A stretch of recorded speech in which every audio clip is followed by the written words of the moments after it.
Mr. Newsom. You, sir, are a perfect example of why we have in this state a felony murder rule.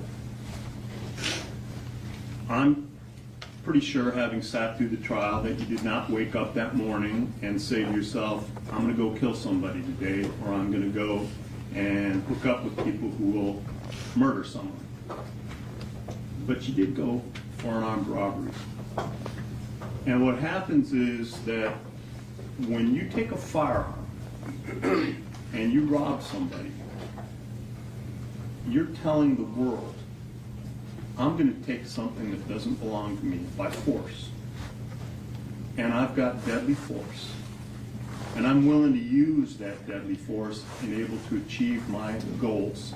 And even if your intent at that moment was only to rob and not to kill, who can say that the death of the victim is not a predictable and foreseeable outcome of arming yourself and confronting the person?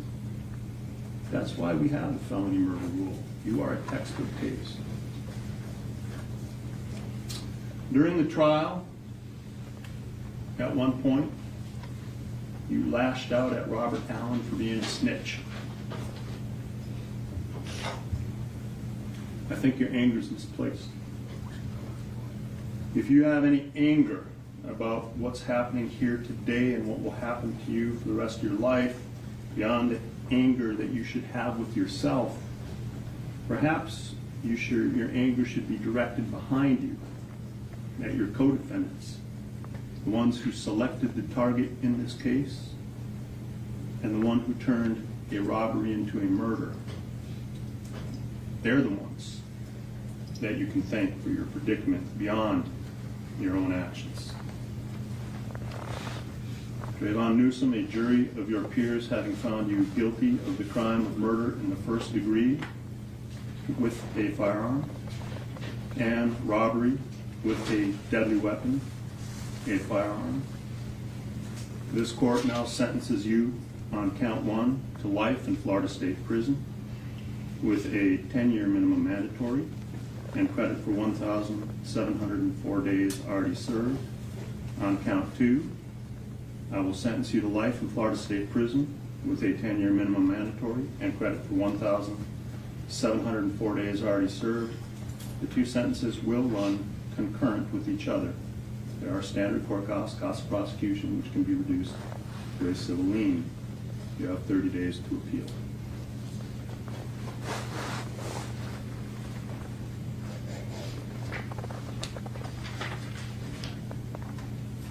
Mr. Williams, you are the perfect example of why we have a law of principles in this state. When you engage in criminal acts with others, you bear the responsibility for your collective actions. It was you who picked the target in this case. You went inside Riva Motorsports to confirm the identification and what was there, and then you went back out and sat in the vehicle. Now, while you may not have left the vehicle and you may not have brandished a firearm or fired the fatal shots, you are as guilty as they are, because you are an essential part of that crime. Without your actions, it would not have happened. Additionally, I don't look at the way someone behaves in court. Courts, for sentencing purposes, court's a stressful thing. People react to stuff differently. But there are things that I can look at. And I can tell you this court is shocked by your behavior after the murder.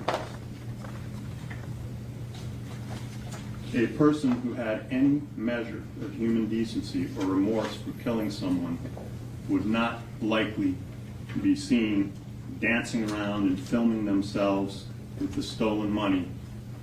How proud you were of yourself. You should understand that while you were dancing on that bed, throwing down those bills, you weren't throwing money down on the floor.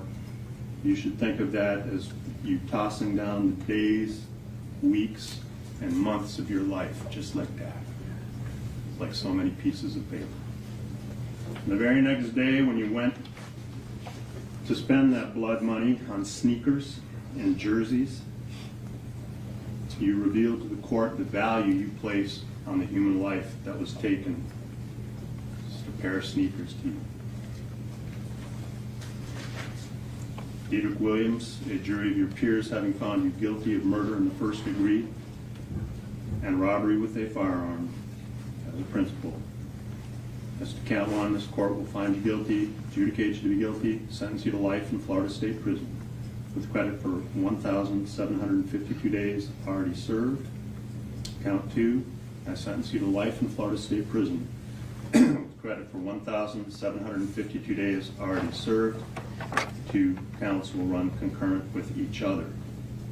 There are standard court costs of prosecution. I will reduce those to civil lien. Both you and Mr. Newsom should understand that life sentences are necessarily life without possibility of parole because we do not have parole in Florida.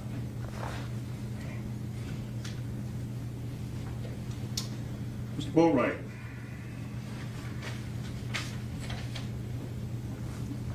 You turned a robbery into a murder. And on that day, when you stood there and fired that weapon, you didn't just end one life. You effectively ended 5 lives, including your own. Like I just said, you need to understand that when we say life in Florida State Prison, that means life. It is necessarily without parole. Florida abolished parole. You know, as the song says, you can check out anytime you like, but you can never leave. You will spend the rest of your life in prison. From here, you will go and be placed in a cell that has a stainless steel slab that's attached to the wall. That's your bed.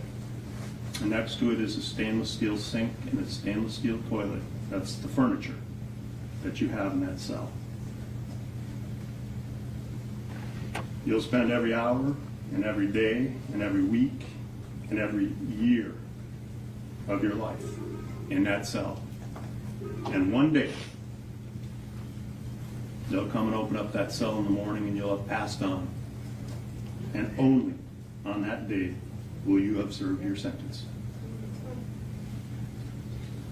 A jury of your peers having found you guilty of murder in the first degree with a firearm and having discharged that firearm and having that firearm discharge result in the death of Chasse Onfroy, this court will sentence you to life in Florida State Prison with credit for 1,732 days already served.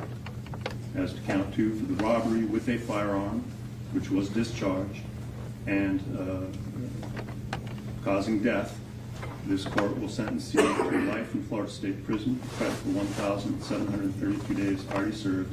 Both counts carry with them a 25-year minimum mandatory. Count 2 will run consecutive and not concurrent with count 1. And both counts will run consecutive and not concurrent with your sentence in case number 1316428 CF 10A. The court cost prosecution will be reduced to a civil lien. You will have 30 days to appeal. Thank you.